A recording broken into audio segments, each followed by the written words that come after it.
behind us is the least democratic body in our government, right? So every day, there's a group of 9 people who get together and they decide on our humanity. Are y'all okay with that? I don't believe you. Are you okay with that? Are you okay? Right. Are you okay with Brett Kavanaugh? Brett Kavanaugh deciding what you get to do with your body? Are you okay with Amy Coney Barrett telling you what you can do with your body? Are you okay with Clarence Thomas and his wife telling you what you can do with your body? I can't hear you. That's right. So we're talking about the Supreme Court and our bodies right now. I'm really excited to be here to talk to you all with a group of amazing partners from the city and around the country who are saying that, you know, we're under attack in so many ways. Every day you wake up, I don't know if maybe it's just me, but every day I wake up and I'm like, what is the dumpster fire that this country's gonna throw me into? And what we're saying is that we have a path forward. We need to end the filibuster, right? We can pass every law that we want to pass. But if you get to the Senate and the filibuster's still in place, what happens?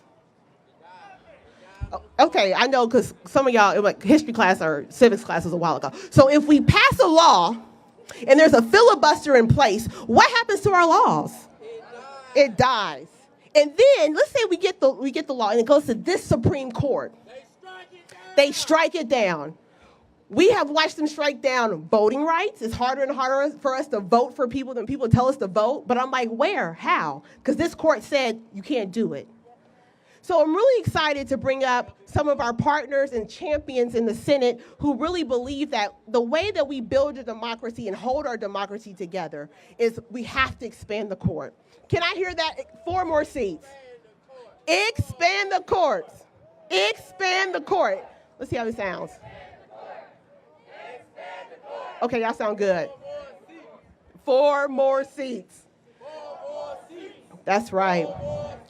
So I'm really excited to bring up one of our first champions and supporters of court expansion and court reform, because it's not just about adding 4 seats. Do you all know that there's no code of ethics for Supreme Court justices?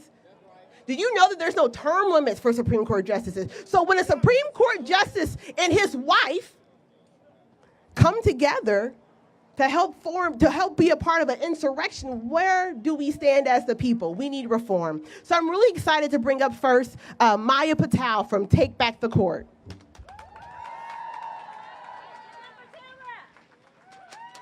All right. Thank you so much, everybody. First and foremost, give yourself a round of applause for being here today.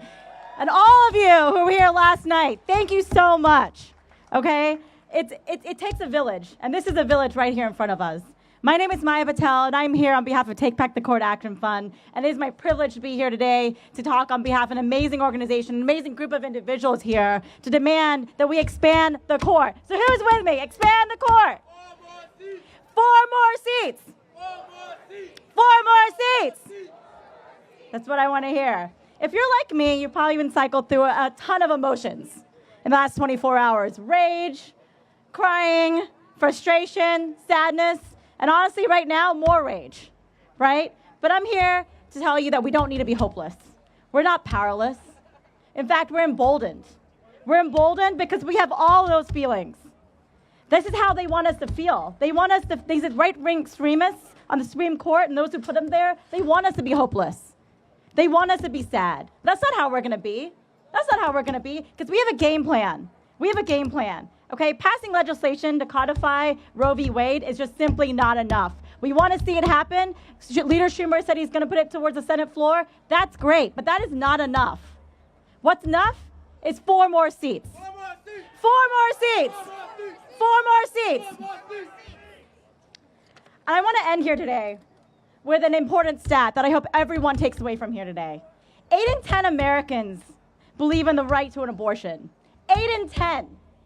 You can't get 8 in 10 for most things in life. 8 in 10. So I want us all to take that away, and all those who may not be on our side, remember that stat, because that's what's going to get us to the finish line here. 4 more seats. Thank you, everybody. Let's go get them. you so much, Maya. And just so folks know, adding 4 seats is not this super radical thing. It just takes an act of Congress, right? It doesn't take a constitutional change. And quiet as it's not kept, Republicans have already changed the confirmation of the courts when they denied the American people Merrick Garland, whatever you think about him. But the process was changed. So here we are now. I'm really excited to bring up a champion who is working across the street in the halls of Congress to make sure that court expansion is not just this ambiguous thing, but it's something real, who's the first senator to sign on to the Judiciary Act of 2021, which would add 4 seats. We have a real champion with us today, Senator Ed Markey from the great state of Massachusetts.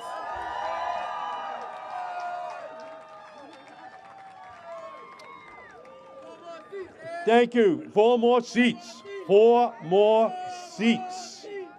4 more seats for democracy in our country. Thank you to Demand Justice, Take Back the Court Action Fund, Indivisible, People's Parity Project, and Center for Popular Democracy for joining together today in this rally to send a message that the fight has just begun.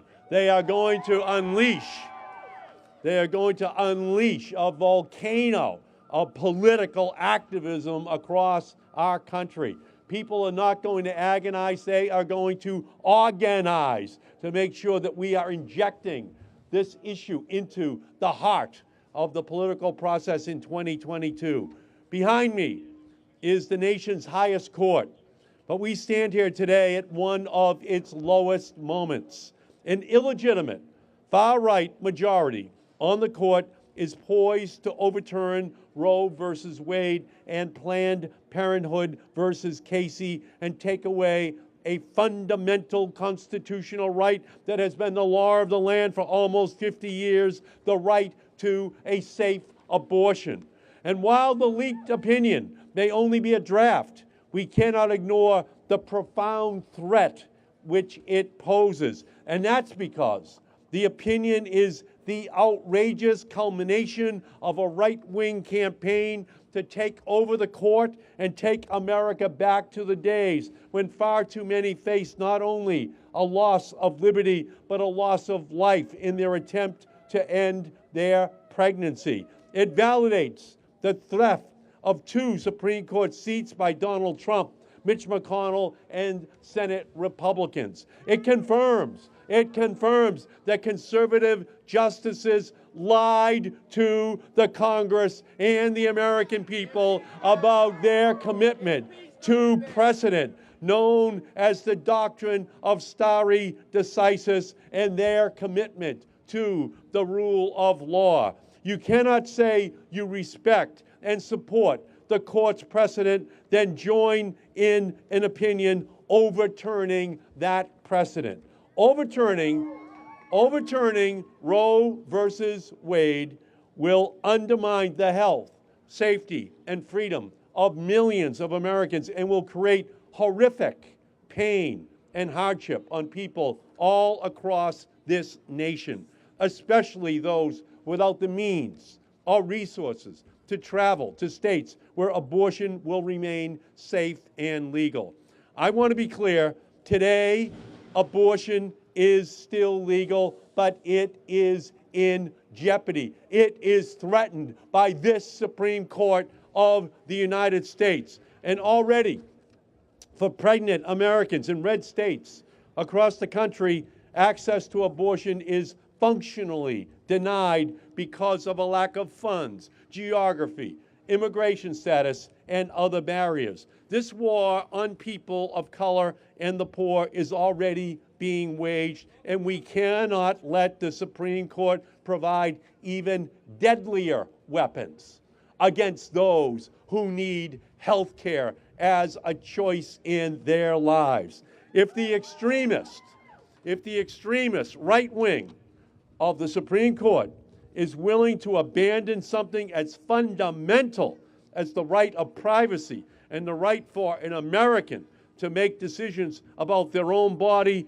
then we are on a slippery slope to the undoing of other fundamental rights the court has recognized as grounded in the right of privacy, including the right to use contraception or the right to marry whoever you love. These are rights that must be fought for. That is why we are here today. It means that the rights of all Americans, but especially people of color, women, and our immigrant communities, our LGBTQ communities, are at risk as we stand here outside the Supreme Court today. But that was the goal of the Republican Party and the right wing and Donald Trump all along. Steal Supreme Court seats, steal an election, steal your rights. That is what is happening right now in the United States of America. This is the direct consequence of an anti-majoritarian, anti-democratic national electoral system and U.S. Senate that allowed two presidents who each lost the national vote to name more than half of the current justices to the United States Supreme Court. This is the racist, misogynistic, xenophobic manifestation of a radical right-wing extremist vision of America that is out of step with the vast majority of Americans. This egregious and overtly political act by these justices cannot go unanswered. First, we must abolish the filibuster. Second, we must pass the Women's Health Protection Act and codify Roe versus Wade to make it the law of the land. Third, we must pass my bill that is introduced by Mondaire Jones in the House of Representatives with Jerry Nadler and Hank Johnson. And on the Senate side, my partners, Elizabeth Warren and Tina Smith. We have a bill, the Judiciary Act, to expand the Supreme Court, reclaim the stolen seats, and begin to restore the legitimacy of the Supreme Court in the eyes of the American people. 4 more seats. 4 more seats.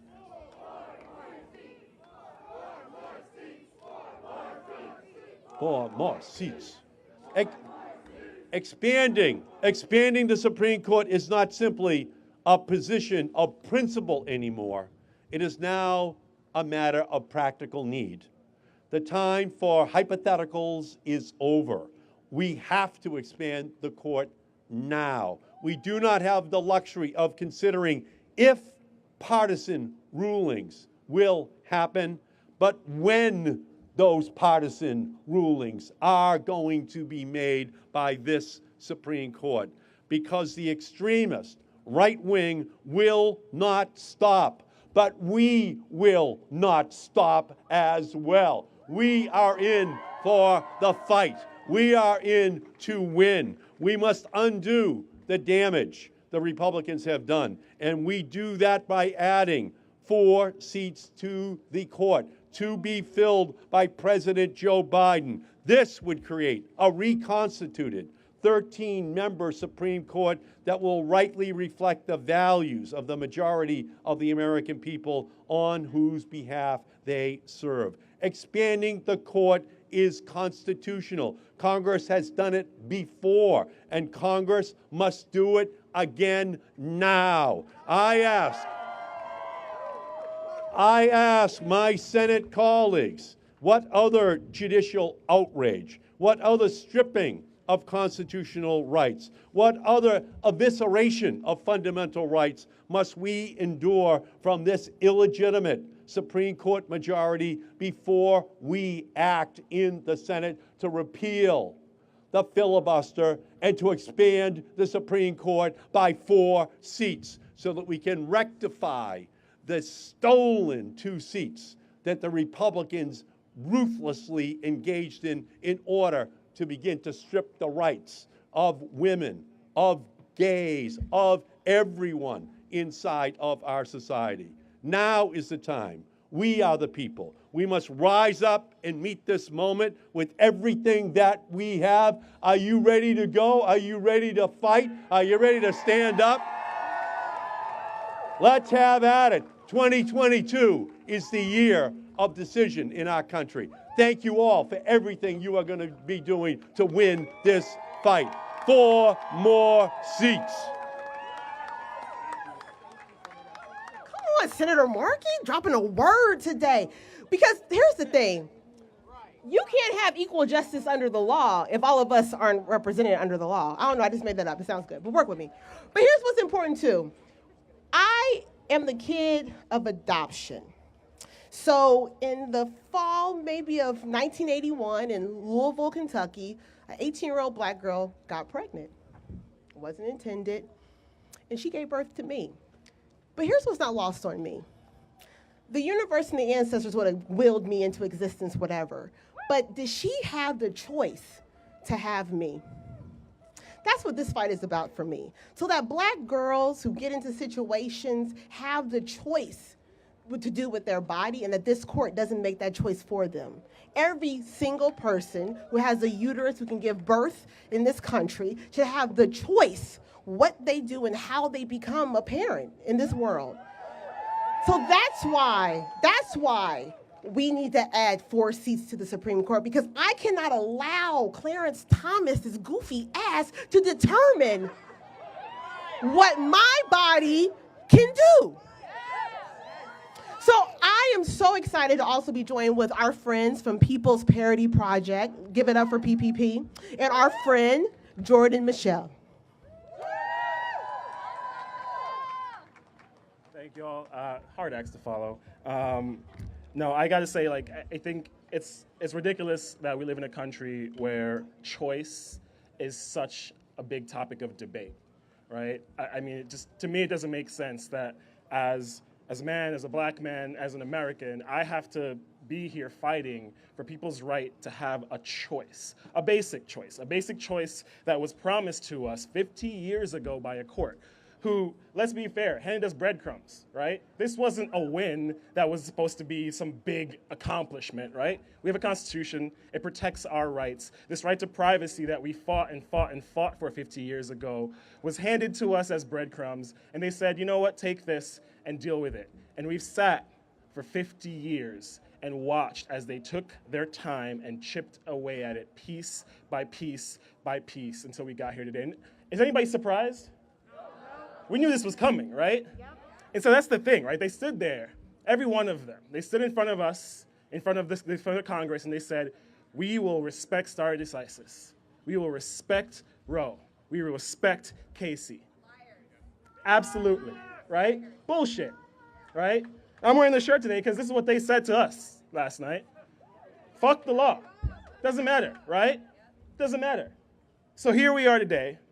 8 in 10 people support the right to abortion. Senator Markey said this is the highest court, but we're seeing it at its lowest moment right now, right? I've been watching it at its lowest moment for a while. I don't remember a time when it wasn't at its lowest moment since I've been watching this court. And so we have a political court making partisan decisions, supposed to be the non-political body, right? We put people there for life so that they can be the stable force. But they're political. It's bull. They're political. They've been political. The second they started making decisions that were partisan, they became a political body. To pretend that they're not is bullshit. We're lying to ourselves to pretend that they're not. And so what do? We expand the court so we can create balance, right? But we gotta get these guys out of here first, right? And it's not just about voting. Voting is not enough. As has been said, voting is not enough. They're stopping us from doing that too. So it's not enough. We've got to be here. We got to take to the streets. We got to take to their halls. We've got to be there to tell them that if you don't respect what 8 in 10 people in America have been fighting for, have told you they support, then get the fuck out of my halls. I run this country. We run this country, right? They've got to start losing. And I'm sorry to say, but they've got to start losing. We can't give them our vote just because they wear the right color. Because we can elect people who really represent us. Elect people in our neighborhoods. Elect people in your town. Elect your own mayor. Elect people who really represent us to take over this and kick those assholes out. We're in a country with one of the highest maternity mortality rates in the world. No paid maternity leave, no universal subsidized child care, no postnatal parent care, inaccessible mental health care, and now we're saying, you know what? Have some forced birth on top of it. Like, American people, poor people, minoritized people, it's not minority people. We're not minorities, we're minoritized, right? We've been made this way. We've been killed off and forced here, right? So we're just not minorities. It didn't happen by accident, right? And now they're telling us, people who would identify as female, that they're going to refuse to protect the rights that they swore to us they would not only protect, but bolster. It's been 50 years chipping away at it. It's just the beginning. All the unenumerated rights that were named in this draft opinion are being stripped and chipped away. It's not just the right to abortion, right? It's not just the right to vote. Every one of these rights are now at risk. And so we've got to start paying more attention. 2020 is the year. 2022 has to be the year. Because if it's not now, then where are we going to be at next year? If we continue to wait for them to do better, where are we going to be at next year? We got to do better. We've got to do better. The filibuster's got to be abolished. It's got to go, right? We heard the Judiciary Act. Let's do it. Let's make it happen. Let's stand here and protest day and night. We did it last summer. We can do it again, right? They've got to hear us, and we've got to make them hear us, right? The Roe's got to be codified. So this Women's Health Protection Act, it's got to happen. It's about damn time it happens, because Roe was breadcrumbs, and we got to eat. Now, I'm a person who's in law school, and I think a big problem is that lawyers got us here, right? There's a reason in America that there's such a bad taste in people's mouth when it comes to lawyers. I got into law because I wanted to make a difference. I got into law because I got tired of looking at the problems and not being able to do anything about them, right? I always say the law can be a sword and it can be a shield. You can use it to fuck people over, you can use it to fight for people, right? And so I'm here to say that as lawyers, anybody who's out there who's practiced law, who's in law school, who's about to get into law, who knows the law, who can read the law, you gotta step the fuck up. It's our job to be the shield. It's our job to be the sword of justice. It's our job to protect people who can't protect themselves. And if we aren't doing better, then we're failing ourselves and we're failing this entire country. So step up and unfuck the law. 4 more seats!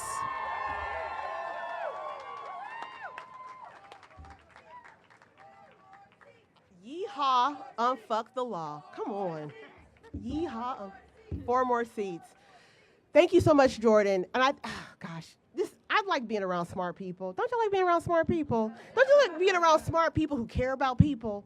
I know that can sound cheesy, but like in moments like this, the sun is shining on us because we're on the right side of history. There's going to be a moment they're going to ask you, where were you when they tried to take away your bottle?